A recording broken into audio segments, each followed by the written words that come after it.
Judah Taub is the managing partner of Hetz Ventures. They're an international fund focusing on Israeli startups. He's been named to Forbes 30 under 30. Welcome to the show, Judah. Hi, thank you very much for having me. Yeah, excited to have you on. Tell us a little about your personal lives, more about your work, and why you do what you do. So I do what I do out of passion. I used to run data for a very large hedge fund. I now am at an early stage VC venture capital firm where we invest in cutting edge tech startups. We've been doing this for the last 6 years, and it's really fascinating just to see new innovation at a very, very early stage and things that will probably hit the general market in years to come and potentially change the way we live. More recently, I've written a book which will come out on the 22nd of October. And the essence of the book is around the way AI thinks and how we as humans can potentially change the way we think learning from AI. A nice light read, terrifying read, exciting read. So actually, I started the book when I originally wrote it. It was very technical, and then I was challenged. This was by a bunch of folks at HBS who challenged me to write it basically again, but in a very sort of friendly, I'd call it sort of Malcolm Gladwell style. So tons of stories, and then between the stories there are learnings that individuals can take home and maybe sort of think about and ponder on in the evenings. And that's what I did. So I rewrote nearly everything from scratch. It's now not technical at all, but technical folks out there who will read this will say, hang on a minute, some of the real cutting edge stuff that we are doing in artificial intelligence, in sort of some of the big tech firms when they're optimizing the software, are in essence the moral, the outcome, the takeaway from some of these sometimes funny, sometimes exciting stories that are throughout the chapters. So, as somebody who has written books, the idea of finishing a book and then having people that I respect say, you should consider rewriting this, I don't think I would have liked that. Um, I think it depends what your goal is. For Yeah. me, the goal was never just to have a book published. It was to have something published that I think many people will enjoy reading, will sort of feel pretty light potentially. So to answer your first question, light, fun, but at the same time, as a result of it being sort of easier to digest, could potentially have a more impactful punch and really sort of make those folks who read the book think in a slightly different way afterwards. Yeah, I appreciate that. I think that that's probably where I would arrive at, but you didn't have the initial, damn it. No, look, I mean, it's a fair comment, but it wasn't like the student who gives in his homework and the teacher says, no, you've got to do this again. There was never an assignment to give in, and therefore there wasn't that type of feeling. But just to give you an idea of how I approach this book, because I really do think there is a unique take here, and that is I have been sort of engineering, writing software, seeing cutting edge stuff now for quite a while. And if you look at the basics behind computing, it has always been humans teaching computers how to think.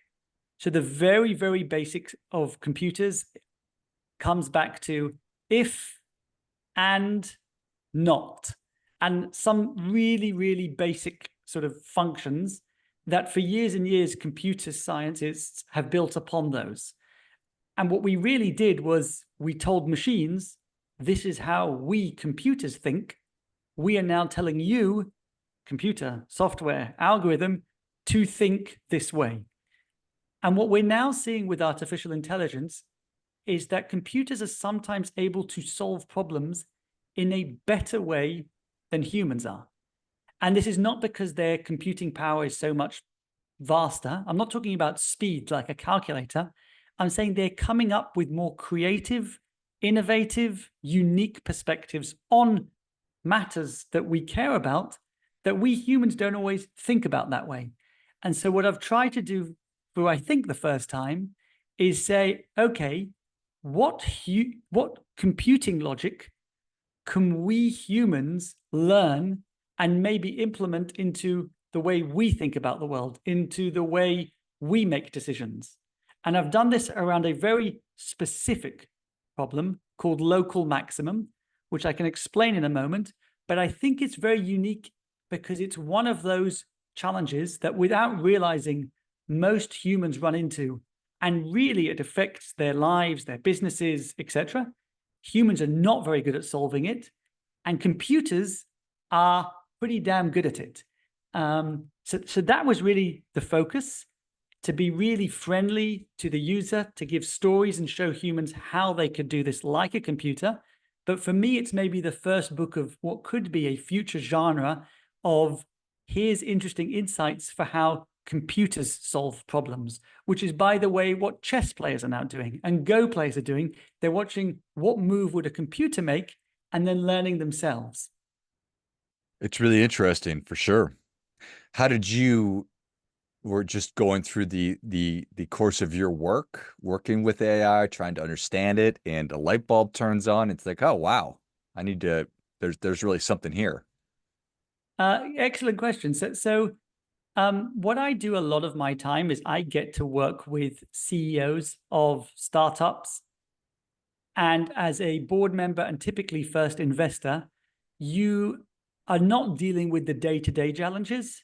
That is sort of the CEO, the COO, and the rest of the team. You get the opportunity to speak with them typically late at night when they're suddenly thinking about big problems. And you're talking to them about things like, is our strategy the right one? Are we going to hit a glass ceiling if we pursue this in a year's time? And I found myself having those types of conversations again and again and again. Are we going to eventually get to a point where we've done everything right every step along the way, but we ended up hitting a point called a local maximum, a point which is not the maximum, but it's a point where we can only go down from. So if you imagine many, many hills in, I don't know, the Nevada desert, and your goal as a company is to get to the highest point, highest being the best, the most profitable, the most whatever it is. And by the way, the same thing would happen to an individual who's trying to get to the happiest point in his life, the most whatever it is. So you're trying to get to the highest point, but you ended up navigating to a top of not a very tall mountain. And the challenge you now have is you're at the top of a mountain, so you can only go down from here. If you go one step forwards, backwards, left or right, you're going to have to go down. But you got to the top. So you did everything right. You went step up, up, up, up, up, up, up, up. But now you realize there's much higher mountains that you can't reach without going the whole way down and going back up. And these conversations I was having with CEOs were happening again and again and again. And slowly I came across friends who were asking me questions like, I've been in this marketing job for many years and I'm now paid really well, but I actually don't like it. What should I do to maybe get to a different role, which I might have to take a cut for a few years, quote unquote, going down off the mountain before I go back up? And I'm hearing this, and at the same time, I'm speaking to cutting edge engineers at places like Google, NVIDIA, Amazon, Facebook. And I know that engineers are having these same challenges training their software to. So at some point, the question to me was, can we write a book which is targeting these everyday individuals who are trying to navigate their own businesses, their own lives, their own, that they don't want to hit these glass ceilings, but maybe we can suggest a variety of techniques that AI uses today, techniques that AI has benefited from billions of dollars being invested by these major corporations to come up with, but rather than just help them to become more profitable, help these individuals navigate whatever they're trying to achieve in a more effective way. I think that's fascinating. So the local maximum, it's siloed thinking, and I can maximize all the thinking within the silo, but it's not going to be taken into consideration the whole. Yeah, so let me give an example. So each of the chapters, the first chapter is literally just an introduction to what a local maximum is, and it gives the example of somebody in the field, like a desert, trying to get to the highest point. And then we've got 8 chapters, each teaching a different technique that AI now uses, or engineers at some of these big corporations use. So I'll give you the first one, which I call, rather than using A/B testing, use A/B-X testing. So A/B testing, you may have heard of this or be familiar with this. And this is a way that we also try and fields where take 2 options, A and B, whichever's better. Like if you're trying a marketing campaign, take slogan A, take slogan B, see which one works better, go with A, and then take a new B, and carry on refining in smaller and smaller increments until eventually you get a slogan that you can't in a small increment improve anymore, and you know you've got to the best option. It's very similar to saying to that Nevada climber, climb the mountain, and every second stop, check if you go left, is it uphill? If you go right, is it uphill? And whichever way is uphill, take that step. The problem is that software programmers, especially complex ones like AI, have found out that if they do this, the algorithm will very quickly hit a local maximum. Just like the marketing guy, you might get a good slogan, but you're unlikely to get the best slogan, or maybe even a great slogan. So one of the ways that AI now tries to overcome this, and this is with examples like Google Search and Amazon Prime and, I don't know, Netflix recommendations, they all use this, is every couple of A/B tests, it will throw in an X, a absolutely random, sometimes not exactly random, and I detail how to pick your X's in the book, but a random result, a different slogan completely to the A/B ones that you're doing. And what the algorithm sees is by doing this, you sometimes find mountains that otherwise you wouldn't have come across. And by the way, I think the best marketing slogan in the history, I think it's Nike's slogan of just do it, was invented exactly this way. So this was many, many years ago. They were doing A/B testing. And then this guy, which escapes my name, came along, but we could Google it afterwards. And he said, 1 second, do me a favor. Let's try this X, this random idea, which actually wasn't just do it. It was a slightly different version, which he then tweaked. It was a completely different idea, left field. And they suddenly found out that this new mountain was so much vaster. So this is one example of 8 different strategies we humans can try and learn to implement to better ourselves. And it's actually techniques that comes from AI. I think that that's really exciting. It really resonates. I'm somebody who is endeavoring to realize my highest potential and to get a little bit better every day than I was yesterday. What do we stand to gain? Are we splitting hairs? Are we letting perfect be the enemy of good? So I think what we stand to gain is quite enormous. And I typically hear from folks one of 2 things. It's either, wow, I never realized I was on such a small mountain and I could do so much more. And what one could gain from there is really just finding techniques that will allow them to really achieve their true potential.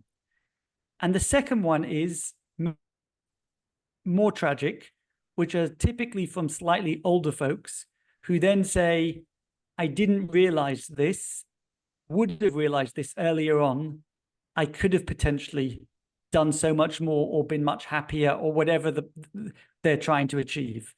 And sometimes there's still things you can do, but as you sometimes go up the wrong mountain, it becomes painful coming down. I do have a part in the book where I talk about shortening valleys and making it less painful to go down and to go back up. And again, AI has a variety of techniques for this as well. Doesn't mean it's always easy, but it does have a number of techniques. But yeah, I would say you only live once, and learning how to navigate your decisions along the way. I talk about sports and dating, and it's not just career and business driven and non-profits, but whatever it is you're trying to achieve, if you can make it that little bit better, and I would say sometimes you can make it a lot better, that's a lot of potential to achieve. Yeah, yeah, there's no doubt about it. You essentially you had climbed to the top of a moderately high mountain in the Nevada desert, and then your friends at HBS told you, no, you need to climb back down and find the actual highest one. Yeah. I mean, to be blunt, they said, look, some computer programmers might like this. And I literally had code on some of the pages. And I think the quote was, some of the computer scientists might like this. It was not even like they will definitely like this.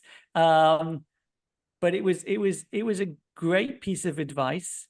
And now, like, yeah, it's very much sort of stories, and at the end of each story, some insights that at the end of each chapter, I say what this guy did when it was, whether it was with a Nike slogan or whether it was trying to sort of catch monkeys in Indonesia, or any one of these examples is actually something that computer scientists do at Amazon Prime when they're trying to deliver it faster to your house, or at Google when they're optimizing your search engine, or even in big pharmas when they're trying to sort of do protein folding and things like that. And so we literally have at the end of each chapter 2 pages, which are not technical. It's just share what you learned here is also seen in technical environments such as, and it gives 1 or 2 examples. So unfortunately, all my coding is out. Bummer, right? Shoot. Yeah. It makes all the sense in the world. And I think, do you feel like, I feel like it takes somebody who is brave to be able to dig into this and to say, I am limiting myself just through my patterns of thinking, and I do think that I'm finding myself on one of those mid-level mountains instead of the really high ones. Do I have the courage to be able to climb down and to set out on another one? The answer for me is yes. What kind of feedback are you getting there, if any at all? Yeah. So I think the truth is more nuanced. And one of the points I try to make in the book is it's not just no mountain, but there are aspects or ways you can treat yourself or things you can do along the way that will make you as an individual more capable of going down mountains and climbing up other ones. So it's not just that one sort of single vertically sort of thinking decision example.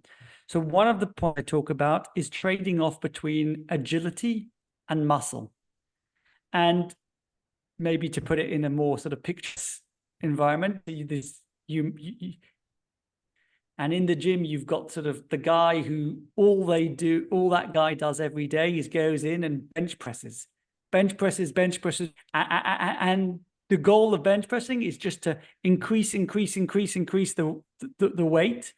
And you can imagine what this guy looks like. Huge sort of muscles. But at the same time, he's good at this one type of task. Then there's the other guy who's going around the gym who is more agile. So he's doing a lot of flexibility and he's doing a little bit of this and a little bit of that. And if there's a bench pressing competition, there's no doubt who will win between the two. But if it's nearly anything else, any other sport, any other activity, the agile guy will completely destroy the bench pressing guy. And so the question is, what type of, whether it's an organization or whether it's as an individual, what type of person are we trying to create here? And what we see from places like AI, and they're seeing this today more and more. So if you compare GPT-4 to 3 to 2, and across all the big sort of LLMs coming out, we're seeing that the agile ones are increasingly outdoing the muscular ones. And you can build algorithms that have more muscle, and you can build algorithms that have more flexibility. And continuously, these software specialists are finding that the agility is more important than the muscle, mainly because that we find that the mountains are moving. One day we want the algorithm to do this, the next day we need the algorithm to do that.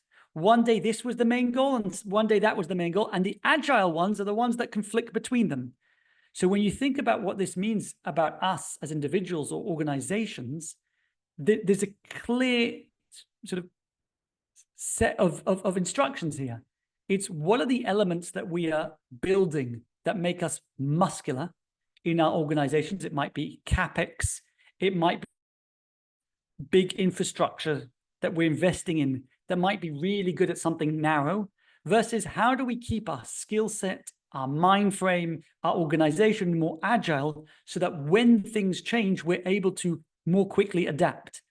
So to your point, it's not just about can you, when you get to the top of the mountain, make the decision to come back down. It's can you along the way build yourself as an individual, as an organization, a profit, a movement, whatever it is, so that when these decisions occur, it's actually not that painful and you are better positioned to make these adjustments. I love it. Makes a ton of sense. And I can see the book in my mind and how the stories are helping to bring these difficult concepts to life. So I think it's great. How long did it take you to write the book? It didn't take that long. It took a couple of months to actually write it. The big part for me was to find really, really just good stories that emphasize the points that we are seeing and learning in the technical world, but in very, very different environments. So I'll give an example. So there is so for the agility and muscular one, there's a cute competition of sand hole digging, where the goal is within 7 minutes, which two individuals can dig a deeper hole in sort of just the sand next to the beach. And there was two individuals who went to this competition who weren't necessarily that good at, and again, in the book, I detail it a bit more, but they weren't that good at digging compared to the others. They weren't as big or as muscular or as strong, but unlike the others, they realized that the first few minutes of the competition, they should dig a much wider hole rather than what you would imagine everyone's doing. It's like sand flying everywhere, putting their hands in. These guys dug a wider hole. That meant went on, they could put more of their hands in the hole and dig faster towards the end. So what most of them, and you could imagine this, I saw it, but most of them were doing at the very end is they were taking turns because only one of the individuals could get one of their hands into this very narrow hole that is getting skinnier and skinnier to the bottom. And these two individuals started with something pretty broad, so they didn't go that deep at the beginning, but they had the agility as time went on to carry on playing with the hole. And there's even a story of one time where they were so close it was a tie. They gave an extra sort of, I think it was 3 minutes to see who can get even further. And the people who were basically getting as deep as their hand could go were screwed. And then these two individuals, because they had a broad, agile approach, just went another foot deeper and won the competition. So to answer your question, for me, it was finding everyday stories that actually take a deep insight from artificial intelligence and finding a way to tell it and show it in day-to-day just sand hole digging. And then ideally at the end, give some of the practical takeaways, whether it's for the individual or the institution corporation. Well, it's exciting. I can't wait to read it. Thank you so much for coming on. Where can people learn more about you and tell us where they can get the book and all that information? So first of all, it's been great being here. So thank you very much. Got a website, judahtaub.com. The name of the book, which is also on Amazon, is How to Move Up When the Only Way is Down. And yeah, great. If you come onto the website, order the book, and please share comments. Always trying to learn and hear of new ideas and stories. So thank you very much. Yeah, well, it was my pleasure, and that is a wonderful name for the book as well.